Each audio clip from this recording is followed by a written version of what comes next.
Армысыздар, қадірлі тыңдарман. Біз сіздермен подкаст алаңында қайта жүздескенімізге қуаныштымыз. Бүгінгі подкаст алаңының қонағы мектебіміздегі ғана емес, күллі облысымыздағы шебер педагог, сөз шебері, мектеп директорының оқу ісі жөніндегі орынбасары, қазақ тілі мен әдебиеті пәнінің оқытушысы Әлібекова Гүлнара Сабырханқызы. Гүлнара Сабырханқызы, біздің подкаст алаңына қош келіпсіз. Біз жалпы мектептегі сөз шебері, шебер педагог Гүлнара апайды білеміз жақсы бұрыннан. Енді біз бұл подкаст алаңында тек қана сіздің педагогтық қырыңыз емес, өмірде қандай тұлғасыз, өмірде қандай жансыз, өмірлік құндылықтарыңыз қандай, өмірге деген көзқарасыңыз қандай, соны да білгіміз келеді. Өйткені өскелең ұрпақ өзіңізге белгілі мұғалімнен үлгі алады.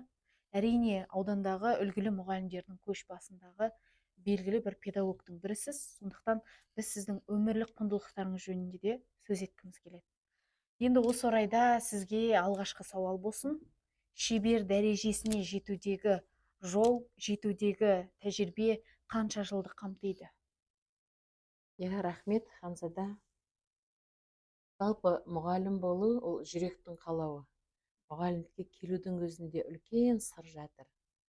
Мұғалімдікті таңдау барысында ең бірінші ата-анамның ықпалы өте көп болды. Қазақ тілі мен әдебиет пәні мұғалім болуымызға балалық шақтан бастап біздер көркем әдебиетті барлық өзімізге тиісті қай сыныпта қандай көркем әдебиетті оқимыз, соны анамыз барлық уақытта бізге бағыт бағдар беріп отырды. Балалық шақта оқыған көркем әдебиет адамның ойында, жадында өмір бойы қалып кетеді екен. Жас кезде оқыған оқуың тасқа жазғанмен бірдей деп. Мынау әдебиетке, мұғалімдікке келуіме ата-анамның ықпалы өте көп болды. Үйде керемет небір тамаша классиктердің шығармасы, ол шығарманы жүйелеп оқу, оны талдау, анаммен бірге пікірлесе отырып, кейіпкер әлеміне үңілу менің мұғалімдік үлкен бастау болды деп ойлаймын. Және көркем әдебиетті оқу ғұмыр бойы. Сөз шеберлігіне жету, сөз өнерін бағалай білуге бұл кітаптың маған берген өте үлкен рухани бастау болды. Көркем әдебиетті оқи отырып, көркем әлемге бойладық. 1994 жылы номер 3 мектеп интернатына қазақ тілі мен әдебиет пәні мұғалім болып келдім. Сол келгеннен бастап ең басты менің ұстаным оқушыларға көркем әдебиетті оқыту. Әдебиетте қазақ тілі барысында менің алдымдағы оқушыларым, ол мейлі мамандығы дәрігер бола ма, оның мамандығы кітапханашы бола ма, ол жай қарапайым мамандық таңдап тұр ма, маған ол жағынан ешқандай шектеу жоқ. Мендегі бір ғана мақсат балаларға кітап оқыту. Кітап ақылына ақы сұрамайтын асыл қазына екенін, және поэзияны, прозаны сүйетін балалар, жалпы әдебиетке, өнерге бейім балалар ешқандай да тәртіпсіздік жасамайды. Бармайды дейсіз ғой. Ондайға ешқандай бармайды. Өйткені әдеп қылықтарға бой алдырмайды. Бойына сіз бен біз бермейтін, ата-анасы бермейтін керемет құндылықты бала сезініп кітаптан алады. Осы өмір бойы менің ұстаным болды, нәтижесіз болған жоқ. Ұлы Абайдың өлеңдерін жатқа оқитын, қара сөзін жатқа оқитын оқушыларымен мен облыстық, республикалық сайыстарға барып, жүлделі орындарға бардық. Қанипа Бітібаев атындағы шығармалар сайысында Аружан деген қызым топ жарды. Ал Абай оқуынан жылда ауданда жүлделі орындарға ие болдық. Облыста 2010 жылдары, 2015 жылдары оқушыларым, біздер сонау Абай туып өскен Семей өңіріне барып, оқушыларымыз республикалық бәйгеде өз жүлделі орындарға лайықты болды. Мұндағы ең басты нәрсе, менің оқушыларым Абайдың өлеңдерін, қара сөздерін жатқа айтуы. Мұқағалидың өлеңдерін қуана бір-бірімен жарыса, поэзия минуты деген болады. Сонда жарыса бір-бірімен айтуы. керемет тамаша лирик Мағжанның өлеңдерін жатқа айтуы балаларымның үлкен өміріндегі бір рухани тамаша балаларға құнды бала үшін керемет бір оқушылардың бойына сіңірген серпіліс болды тамаша серпіліс, баланың оқуға деген құштарлығын оята білуімнің бір үлкен бір сыры үздіксіз мынау бесіктен бейітке дейінгі уақытқа да адам үздіксіз даму үстінде, оқу тоқу үстінде, оқыған тоқыған білімін өмірде өз керегіне қолдана білсе, бұл мұғалім үлкен жетістігі. Осы жолда үздіксіз білім беріп келе жатырмын, әлі де бере білемін. Өзінен кейінгі жас толқынға осы көркем әдебиет арқылы көркем әлемге бойлауды мен барлық уақытта алдыма мақсат етіп қойдым. Мақсатым ұстаздардың ұстазы болуы. Мақсатым мұғалім ескіден қол үзбей, жаңаға қол жеткізгенде ғана мықты мұғалім болатындығын, ұстаздың ұлықтығы бұл ұрпақтың ұлағатымен өлшенетінін барлық уақытта айтқым келеді. Сондықтан көркем әдебиет арқылы міндетті түрде бала бойына тамаша көркем құндылықты енгізетінімді айтады. Осы жолдағы үздіксіз даму жолындағы еңбегім әрине бұл еңбек еленеді екен.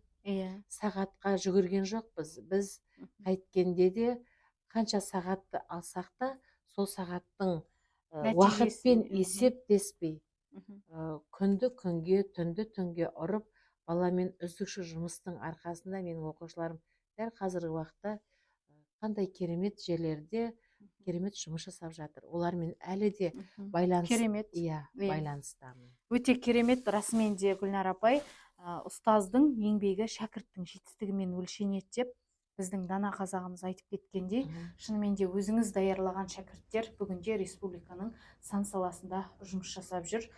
Осы тұста айтып жатсыз, көркем әдебиет оқыту менің басты миссиямның, ұстаздық саладағы басты миссиямның бірі деп жатсыз. Сол көркем әдебиет оқытудағы жаңағы оқуға баулыған әуелі анаңызды айта кеттіңіз. Біздің оқырмандар білу керек деп ойлаймын. Осы тұста біздің апайымыздың әкесі тектілік жаңағы тамырдан, түп тамырдан келеді ғой. Сол тектіліктің тұяғы, текті тұлғаның тұяғы деп өзіңізді білеміз. Айта кету керек, Арыс қаласының құрметті азаматы,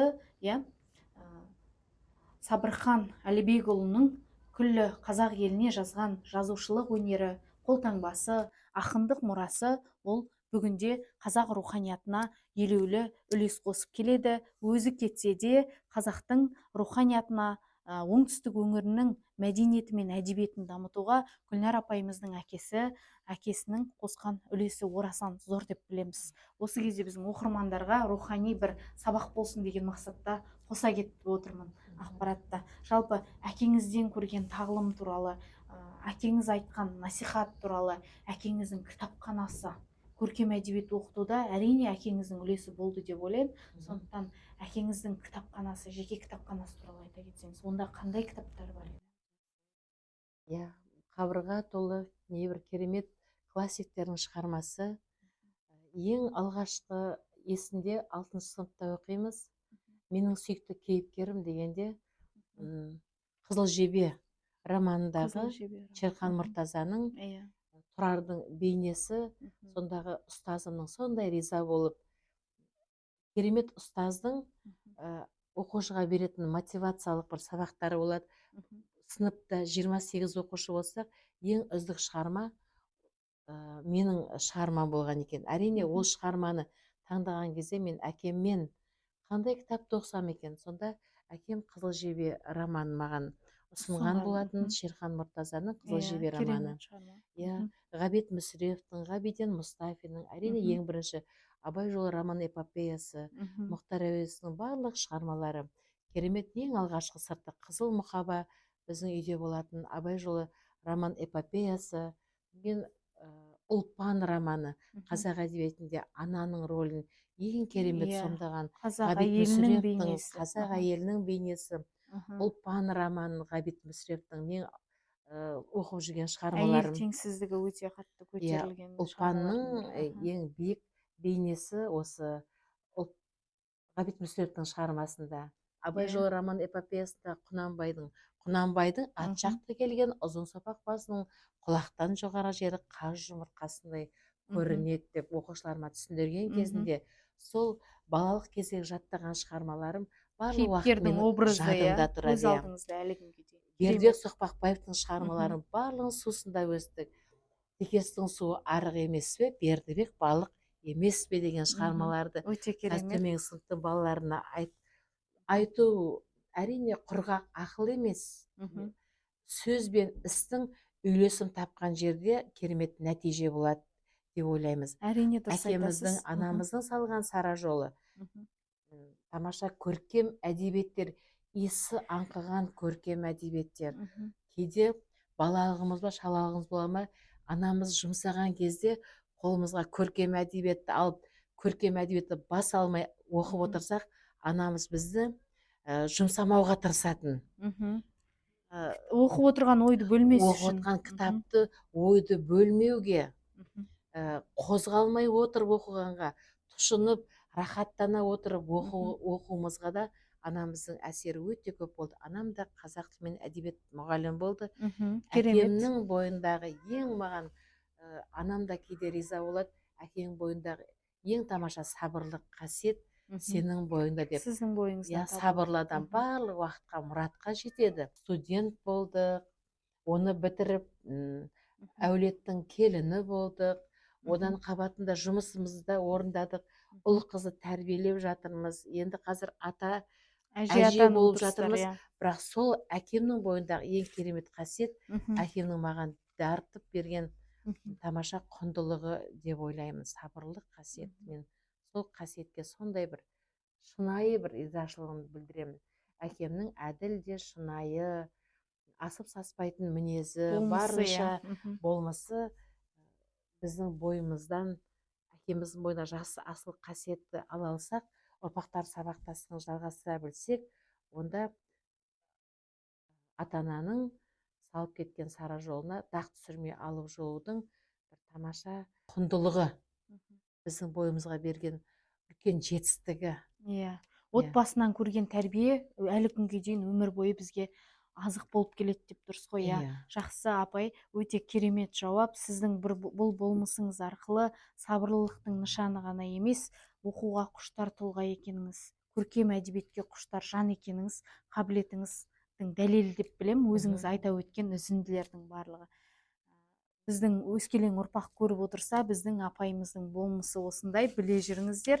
Яғни кітапқа құштарлық, кітапқа шынайы махаббат осы Гүлнар апайымыз сияқты шынымен де әрбір ұстаздың бойынан табыла білу керек деп ойлаймыз. Ары қарай Гүлнар апайдың болмысын тану үшін нақты блиц сұрақтарға кезек берсек, Абай немесе Мұқағали? Тек қана біреуін таңдаңыз, апай. Абай, әрине, қазақтың бас ақыны. Керемет таңдау. Гүлжайна, Меруерт, Перизат, сіздің 3 қызыңыздың ішіндегі ерекшесі? Үшеуін де бір-біріне бөліп жарамаймын. Білем, апай, әрине бөліп жаруға болмайды. Үлкеннің жөні бөлек, бәріне бастау болып жүрген, жол көрсететін менің де ақылшым Меруерт. Жақсы. Жалпы 32 жылдық тәжірибеде сіздің есіңізде қалған топ 3 мұғалім кім? Топ 3 мұғалім. Топ 3 мұғалім Арасат Физулдау деген, Зинабдин Шермағанбетов, Ләззат Машбекқызы. Керемет. Және де топ 3 оқушы сіздің тәжірибеңіздегі ең есте қалған? Ысқақова Айғаным Нұрланқызы. Ысқақова Айғаным, қандай бақыттысыздар? Тағы да Тілеубек Аружан Бақытқызы. Тілеубек Аружан Бақытқызы. Жақсы. Жалпы енді біздің блиц сұрақтарымыздың соңғысы болсын. Білеміз, апай, сіздің 32 жылдық тәжірибеңізде көп уақытыңыз номер 3 мектеп интернатында өтті. Сол жерде тәжірибелі жұмыс көрсеттіңіз. Әрине, өскен орта, өнген орта бәріне ыстық десе де, номер 3 мектеп интернат не болмаса 286 орта мектеп. Әрине, 286 орта мектеп. Өте керемет. Олай болса, апай, жалпы 32 жылдық тәжірибеңізде сіз мотивацияны қайдан аласыз? Өмірлік тәжірибеден аламын, отбасымнан аламын, жолдасымнан аламын, балаларымнан алам, оқыған көркем әдебиетінен алам, және осы мектептегі жарқырап тұрған жастар Мгм. ерекше менің өмірге деген қайтқан құлшынысымды, Мгм. өмірге деген махаббатымды осы мектептің өздерің сияқты жалындаған жастар Мгм. ойыма ой қосты, біліміме білім қосты, Мгм. шабытыма шабыт қосты. Өте керемет. Апай сіздің басқа мұғалімдерден, басқа жандардан өте көп баста ерекшелігіңіз, айта кетейін өзімде. Күнделікті сіз өте сондай энергияның адамысыз және шабыт сыйлайсыз әрқашан адамдарға. Керемет сөзіңізді арнайсыз, керемет күлкіңізбен, жымиған болмысыңызбен сәттілік тілеп жібересіз. Сол азанғы уақыттағы сабақты бекітіп жатып сіздің сыйлаған әрбір сөздеріңіз әрбір педагогқа күні бойғы, мен ойлаймын, энергия береді, күш қуат береді деп. Сондықтан сіздің болмысыңыздағы, бойыңыздағы ерекше қасиеттердің бірі осы деп айтар едім мен өзім. Және де айта кететіні, 32 жылдық тәжірибеде балаға дауыс көтермеуіңіздің басты себебі неде? Мен ойлаймын, кез келген мұғалім ашуланады, әртүрлі ситуация болады оқушымен, бірақ сондай жағдайларға жол берген кезде, сондай жағдайларға тап болған кезде өзіңізді қалай ұстайсыз? Ең бірінші, адам мінезін түзеп болмайды деген кісінің тілін кесер едім дейді ғой. Мгм. Ең бірінші, Мгм. ұлтқа қызмет ету ол білімнен емес, мінезден. Мгм. Адам барлық уақытта мінезін Мгм. шектей білу керек. Егер ашуланған жағдайда Мгм. ашуды сақтай білу. Менің бойымдағы сабырлық қасиетім Мгм. өміріме азық болды. Мгм.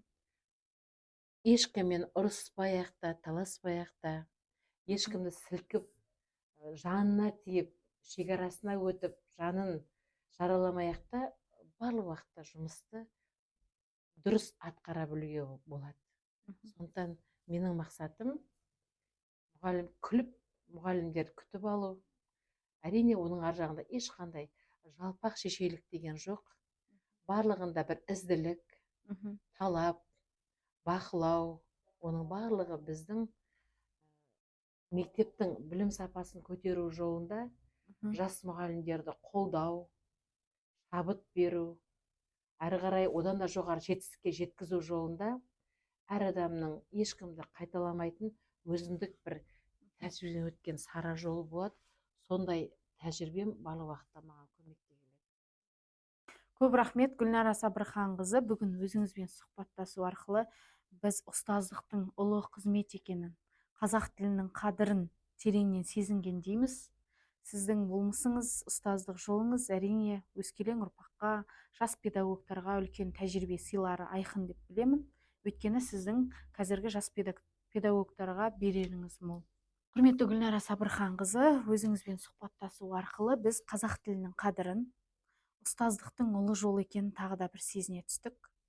Гүлнар апайымыз айтып өткен әрбір ой, тұшымды пікір, бұның бәрі бүгінгі жас педагогтарға ауадай қажеттіліктердің бірі деп білемін. Өйткені тәжірибелі мұғалімнің тәжірибелі жолы жастарға қашанда үлгі.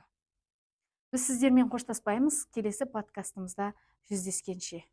Қазақ тілінің қадірін шұбарлатпай, тіліміздің мәртебесін асқақтата берейік. Әрбір қазақ тілінің мұғалімі Гүлнар апайымыз сияқты сөз шебері, оқуға құштар, көркем әдебиетті рухани жастанып жата оқитын тұлғалар бола берсін.